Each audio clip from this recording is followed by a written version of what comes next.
Hey folks, how's it going? Between memes and shitposts, I thought I'd try and do something that's actually useful for once. Today, I'm going to try and get you to save for a spark. First thing first, what is a spark? A spark is a safety mechanic introduced in the game after the Monkey Gate scandal, when a Japanese guy spent the equivalent of $6,000 on the game rolling for Andira. In order to save face, Cygames introduced these Cerulean sparks and allowed players to trade 300 of them for a character of their choice available on the current draw banner. One Cerulean spark is given to a player for each roll of the gacha, 10 rolls granting 10 sparks, and once the draw banner rolls over, those Cerulean sparks get turned into Cerulean stones, which can only be used to purchase some items from their specific shop. So sparking simply means rolling 300 times on a banner, usually a Grand Gala or a Flash Gala banner, which contains limited units and raises SSR draw rate up to 6%, in order to secure a specific character or item. Now, how much does it cost? A full money spark is still quite expensive and is going to set you back over $800, but it's fully doable as a free-to-play player as well. It's just going to take a while, I'd say around 4 to 5 months. Still, free draw promotions, new events and collaborations are going to bring some fresh air to your character box, so you won't be stuck using always the same teams while you save up. This brings us to our next point. When do you start saving up? Right now, my first spark is approaching, but looking at all screenshots and the horrible luck I had in the beginning of the game, I think I could be well on my way towards my 6th now if I play my cards correctly. I've begun playing Granblue in March 2017, right after What Makes the Sky Blue ended, along with the anniversary and free rolls. I picked literally the worst time to begin, and all I can say in my defense is that I didn't know any better. Back then, we didn't have side stories, so the only characters I had access to were the main story ones and whatever I rolled for. In my first 15 days, I managed to save up 15,000 crystals, and out of them all I got were the Caterpillar and a Thor summon. A month later, I had saved up another 108 rolls, and out of them all I got were Petra, Cagliostro, a Typhon summon and 2 gold moons. 2 gold moons when all I had were like 6 SSR characters. I still have the salt-infused Excel sheets as a permanent reminder that it can always be worse. As the third month rolled around, I spent another 42 rolls, but this time I managed to pull Air, Lejan and Leshia. As you can see, at this point I spent 205 rolls for 11 SSRs, some of which were moons or summons I couldn't make use of, so I decided I was happy with Leshia and Jean and I didn't want to wallow in salt anymore, so it was about time for me to start saving for a spark. At the time, this was my roster. Lady Grey was my guaranteed SSR on the first 10 roll, Nezza and Gandagosa came from the guaranteed SSR tickets, and Korwa from my start draw. Yeah, I'm a pig, but the point is that this was the state my box was in when I started saving. From here to sparking, I only got some support from a Cinderella event, which brought in about 16 SRs, a free daily 10 draw period, and I went on to work on my first 3 Eternals. To be completely honest, the grind wasn't that hard, and even with mostly SR characters, I managed to get MVP on most of my Magna raids, so I've been fine. Nowadays, you've got a ton of side stories with good SR characters, and some with very helpful SSR characters as well. Not only that, those side stories come in with more crystals and draw tickets, making it easier for you to reach your 300 rolls target. So if I had to suggest a good time to start saving for a spark, that good time would be now. Even if you're a newbie and have just now started playing the game, if there's a Grand Gala or Flash Gala character you like, you can start saving for a spark right now and you'll probably be able to spark for that character in 2 to 3 months. And trust me, it's worth it. But speaking of targets, let's go over how all this works. Each draw banner usually lasts for a few days and has a few characters on rate up. These characters can also be traded for with Cerulean sparks. During the Grand Gala and Flash Gala periods, which occur roughly at the start and around the middle of every month, a new character is released and put on rate up. Non-limited characters are going to join the normal character pool after the gala ends and will not be tradable for with Cerulean sparks again. Seasonal characters instead are going to join their respective pools, Valentine, Summer, Halloween, or Christmas, and may reappear as sparkable in another run of their seasonal banner. Meanwhile, Grand Gala and Flash Gala characters will always be sparkable during their banners. The last type of limited unit is going to be Zodiacs. A new one gets released in January, becomes available in Grand Gala banners during the year, then disappears for another year. The other Zodiacs seem to appear randomly in Grand Gala banners, so picking a banner to spark on becomes very important. Your spark candidate is going to vary based on personal taste and needs and will dictate the banner on which you're going to pull. It could be your waifu, could be a meta pick for a 10 out of 10 unit, or it could be a spark for weapon unit for your primal grid. I'm not here to tell you what or who to spark for. As for the time, Cygames is extremely generous when it comes to free rolls and celebrations. We've had one roulette period in March during the game's anniversary, and prior to that another one in December for New Year's. The roulettes come with a random amount of free 10 draws, which are going to heavily discount your spark. A bit of a smaller discount is given by the daily free 10 draw periods. I think you can only get 3 in before you start having to roll on your own, but a 10% discount is still very nice. If I remember correctly, we had this during the Summer Magnafest and the Golden Week, but I can't remember if we had any during Valentine or Halloween. Another small suggestion I like to give is to always have a backup plan, and a backup of that backup wouldn't hurt either in case you get really lucky and manage to pull your main targets early. What I usually do here is list the characters I'm interested in order of preference and separate them based on which banner they're on. For my first spark, I decided to go for Summer Zoe, which had just been added to the Flash Gala pool, so my backup characters were Olivia, Granblue, Orchid, Lucio and Storm. I also sparked during the New Year roulette and managed to get a 70 roll discount on it. For my second spark, I wanted to get my hands on some summer units, and the last chance to do so, when all the new releases are in the draw pool, is on the Mid-August Flash Gala. This time, we had a daily 10 draw period going on, so it was only discounted by 30 rolls. Despite being a summer spark, my main target at the time was Alexiel, with Granblue, Orchid and Storm as backups. Summer Grea was also released on that banner, but despite being on rate up, I didn't get her. The other sparkable summer unit at the time was Izmir, which was originally released on the 31st of July of 2017. My third spark has actually been my first Grand Gala one. This time I went for Andira, and didn't much care about other characters. I did it on Winvira's release banner with no discounts and with the only backup units being Fairy, Folia and Rosetta.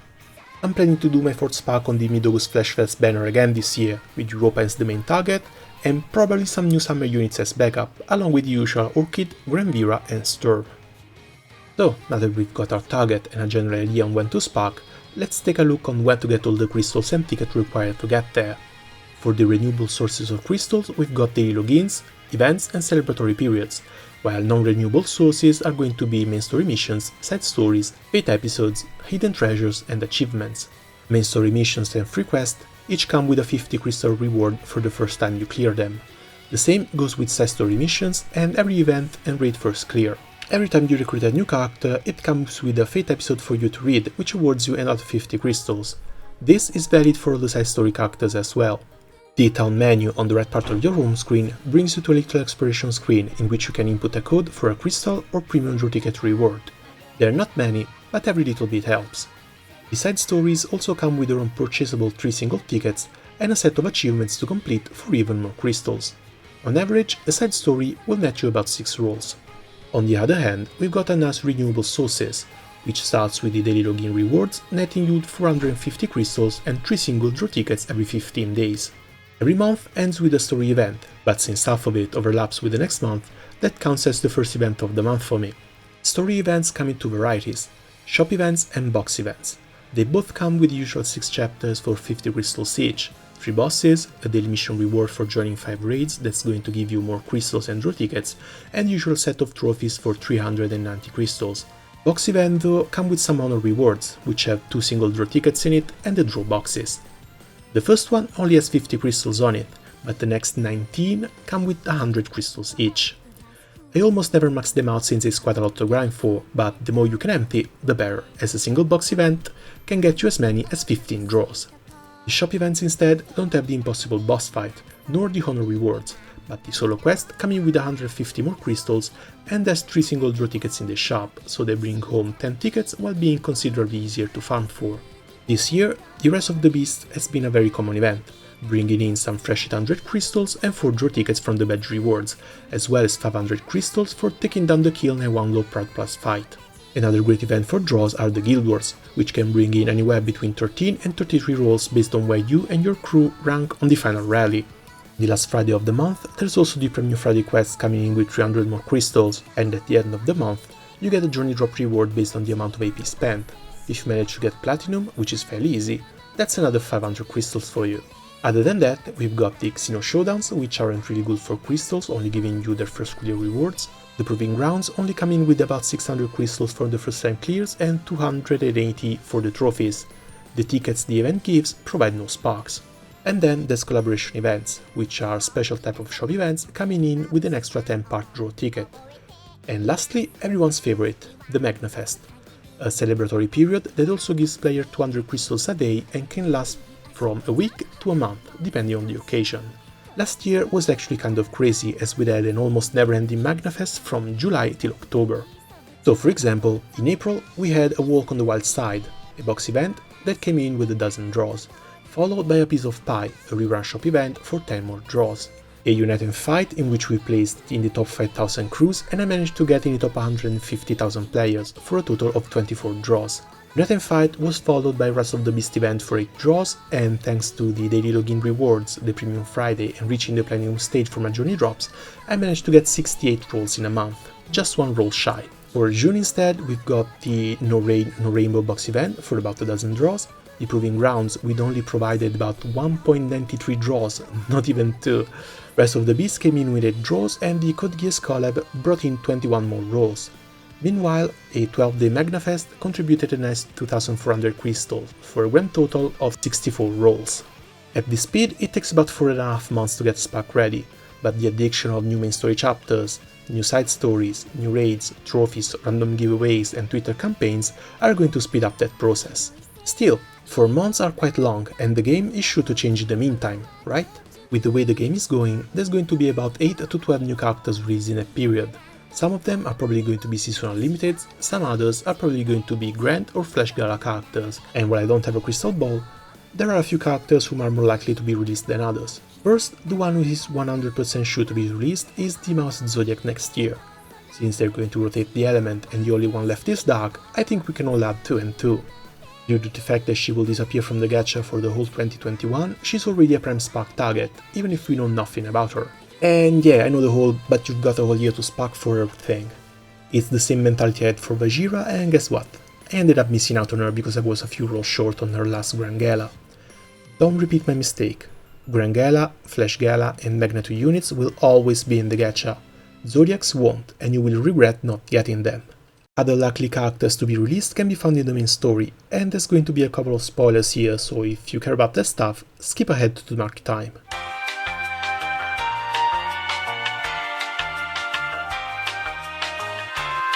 The first one is Renazar. We've got him joining as an SR unit, and after Kane he should be getting a ground version soonish. Then there's Leona, who got a gacha SR version, but she might go the way of the Vera and only get a standard SSR version instead. Then there's the other 2 Luminary Knights, the Scarlet Knight Baragona in Fire and the Golden Knight Alaya in Earth, which are both sword units who end up rebelling against the True King and collaborating with our crew. Following Alaya, her 2 henchmen from the Stavian Kingdom, Anisida and Haliak, might eventually follow suit, kinda like the Black Knight with Sturm and Drang. Other than them, I know a lot of people who are waiting for a certain Blue Dog to become playable, and before the 3rd act of the main story, I thought it was possible that the crew eventually beat Loki and adopted a now free Fenrir. But Loki apparently stopped causing mischief and is now on a quest to understand the power of friendship with his own crew. So unless some serious cataclysm comes up and the crews have got to join forces, it's unlikely that we're going to get her.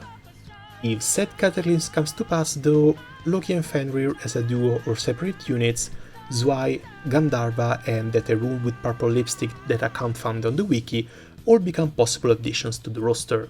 The recent Summon Europa also opens the way for seasonal Magna 2 characters, so Halloween Grimnir, Christmas Shiva and Valentine Alexiel might actually be a thing.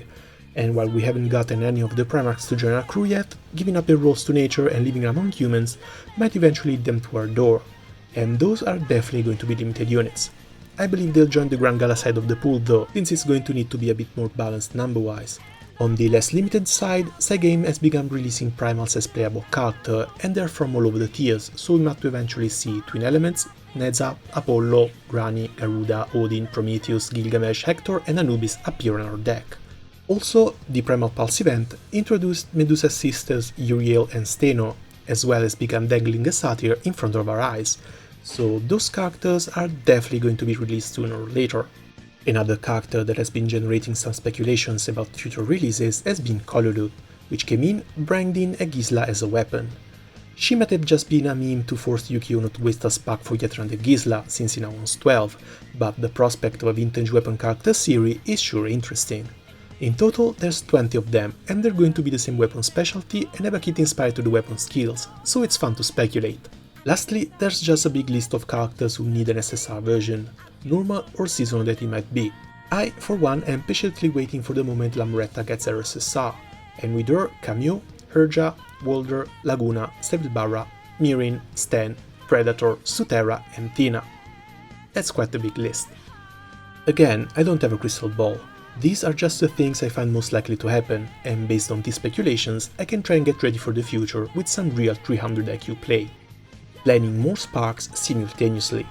I'm writing this on August 1st, sitting on 350 rolls for Europa. I've got a couple side stories left to do, and we're heading towards another box event, followed by a new side story and a second Love Live collaboration. We also just got in a 24 days Magnafest, which will bring 4,800 crystals our way. It looks like I won't get a discount for this spark, but it matters little. After getting Europa, I'll be left with 50 rolls, which are going to be summed to the 12 to 13 rolls from Untapped Summer, 6 rolls from Poacher's Day, 12 rolls from the other side stories, about 20 rolls from Love Live, as well as 9 rolls from the daily logins, 1 from Premium Draw, 1 more for the Platinum stage, and a whopping 16 extra rolls from the Magnafest login bonuses alone. Also, the free 10 rolls come with extra prizes, one of which is 3000 crystals, and we're about to get a summer stream which will most likely have free goodies attached to it. Last year it came with 3000 crystals. On September 1st I'll be sitting on at least 130 rolls once again, and by the end of November I should be able to have another spark ready. My next targets though are going to be my missing Zodiacs, Vejra, Mahira and the Mouse, so I'll have to wait at least until January for my next spark. Till then, we'll probably go through at least 1 or 2 more Magnafests, as well as the Granblue Fest and the New Year's celebrations. I think I'll be sitting on well over 450 rolls when I spark for Vejra or the Mouse. I also have a half thought to spark on Valentine though, for either Clarice, Medusa or whoever new gets released, so I can save my anniversary ticket for someone else. But I wasn't sure if I'd get there, so I went to look at the event schedule for the past year and added the various promotions to them, giving them a low estimate on the amount of rolls they're going to give, and calculate my total available rolls over the course of the next 6 months. I'm trying to keep my estimates low, and by them I should end up on about 230 rolls, 70 rolls away from sparking. But I'm not counting side stories, main story chapters, trophies, fat episodes, and possible extra giveaways or Twitter campaigns. I might actually get close to it, and I wouldn't mind too much to just grab a couple of skins to reach it. If I still count, the wallet has its limits too, I'll sparkle the anniversary again, when they put more summer character on rate up, and use the anniversary ticket on either Clarice or Medusa, since the newly released Valentine character probably won't be available for it. After this spark, I'll start saving again for missing Zodiacs and or Magna 2 characters, unless the game starts releasing Primarchs. Well then, that's it for me for the moment. I hope I could give you some good pointers and save you from those salt-infused random rolls. Remember to stay strong for your target's sake, and I'll see you soon. Ciao!